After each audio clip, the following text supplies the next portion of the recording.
देखिए, दशहरे का मतलब होता है दशहारा। 10 मस्तक वाले, 10 सिरों वाले रावण की पराजय हुई, ये मोटे तौर से इस शब्द का अर्थ है। दशहरे के दिन ही भगवान राम ने रावण पर विजय प्राप्त की थी। दशहरे पर ही नवरात्रि की समाप्ति भी होती है और इसी दिन मां दुर्गा की प्रतिमा का विसर्जन भी होता है। दशहरे के पर्व को विजयादशमी भी कहते हैं। इस दिन अस्त्र शस्त्रों की पूजा की जाती है और विजय पर्व मनाया जाता है, जिसको विजयादशमी कहते हैं। दशहरे के दिन अगर कुछ विशेष प्रयोग किए जाएं तो अपार धन की प्राप्ति भी हो सकती है। यानी दशहरा एक तरफ आपको जीवन में विजय दिला सकता है, जीवन में सफलता दिला सकता है। दूसरी तरफ दशहरे पर किए गए उपायों से आपको धन की प्राप्ति भी हो सकती है।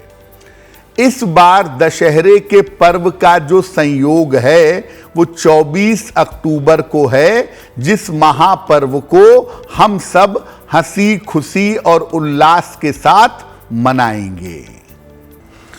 देखिए, दशहरे के दिन महिषासुर मर्दिनी मां दुर्गा की और भगवान राम की पूजा करनी चाहिए। दशहरे का पर्व भगवान राम का पर्व है मुख्यतः, क्योंकि भगवान राम ने रावण पर विजय प्राप्त की थी, लेकिन उसके पहले उन्होंने मां दुर्गा की पूजा करके उनसे शक्ति प्राप्त की थी। तो मां दुर्गा और भगवान राम की पूजा होगी, इससे संपूर्ण बाधाओं का नाश होगा और जीवन में विजय की प्राप्ति होगी। दशहरे के दिन अस्त्र शस्त्र की पूजा करने से उस अस्त्र शस्त्र से नुकसान नहीं होता। दशहरे के दिन मां दुर्गा की पूजा करके आप किसी भी नए काम की शुरुआत कर सकते हैं।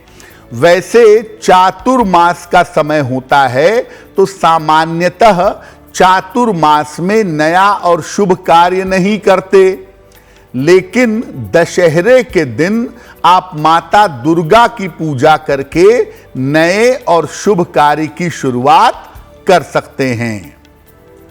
नवग्रहों को नियंत्रित करने के लिए भी दशहरे के दिन पूजा की जाती है। कुछ विशेष पूजा ऐसी होती है दशहरे के दिन, जिससे नवग्रह नियंत्रित होते हैं, नवग्रह कंट्रोल में आ जाते हैं। नवरात्रि की पूजा का समापन भी दशहरे पर होगा। दशहरे पर रावण के पुतले का दहन भी होगा और दशहरे पर विजय का वरदान भी मिलेगा। कैसे होगा ये सब? दोपहर के बाद पहले देवी की यानी माता दुर्गा की पूजा करें, फिर श्री राम की पूजा करें।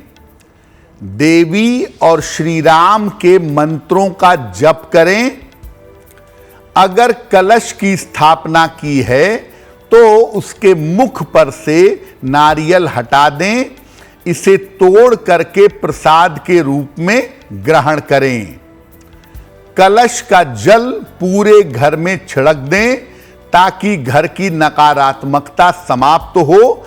बहुत सारे लोग कलश के जल से स्नान भी करते हैं। जिस स्थान पर पूरी नवरात्रि आपने कलश रखा था, जिस स्थान पर आपने देवी की पूजा की थी, उस स्थान पर एक घी का दीपक जलाइए और ये घी का दीपक रात भर दशहरे भर जलता रहेगा।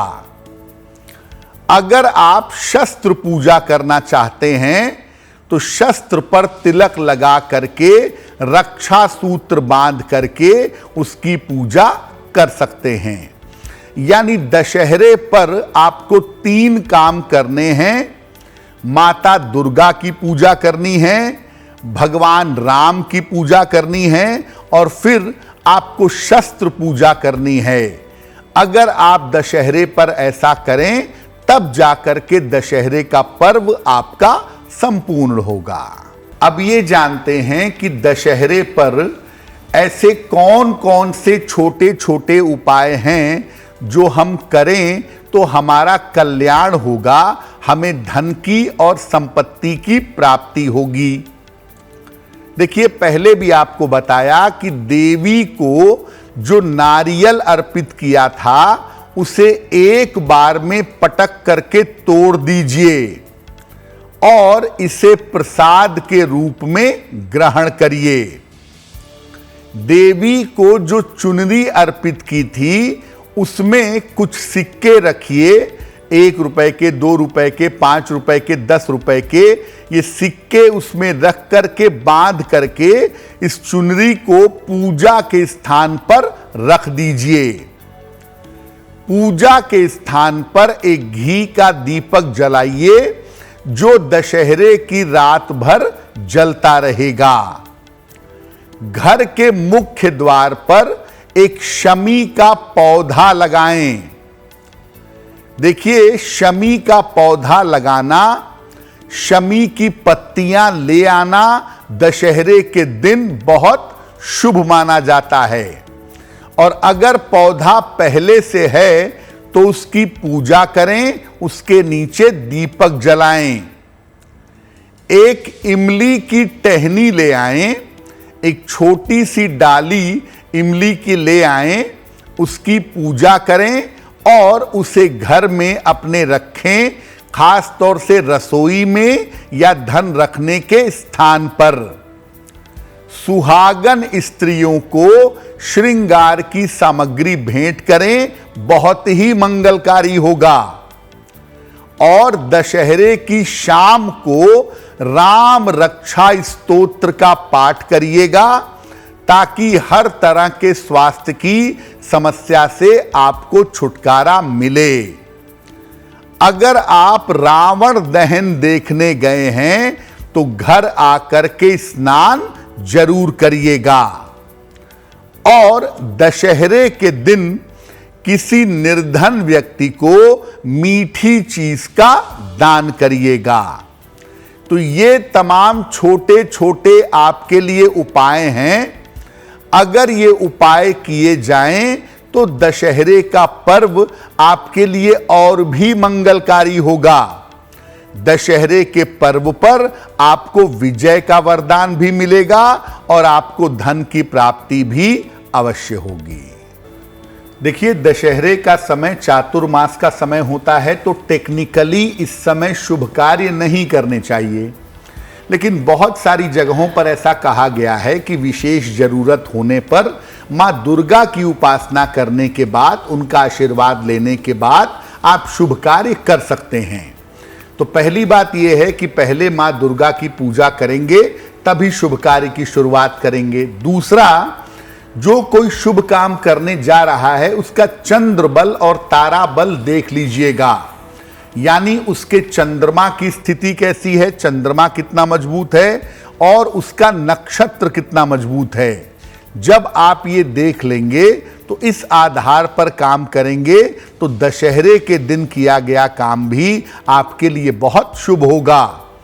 वैसे मैं बता दूं कि मकान का निर्माण, नए मकान में प्रवेश, शिक्षा संबंधी काम या प्रतियोगिता संबंधी काम अगर दशहरे के दिन किया जाए तो इसके परिणाम बहुत बेहतर होंगे। एस्ट्रो तक ऐप पर आपको मिलेगा भविष्य से जुड़े हर सवाल का जवाब। डाउनलोड कीजिए एस्ट्रो तक ऐप और चुटकी में जुड़िए इंडिया के बेस्ट एस्ट्रोलॉजर से।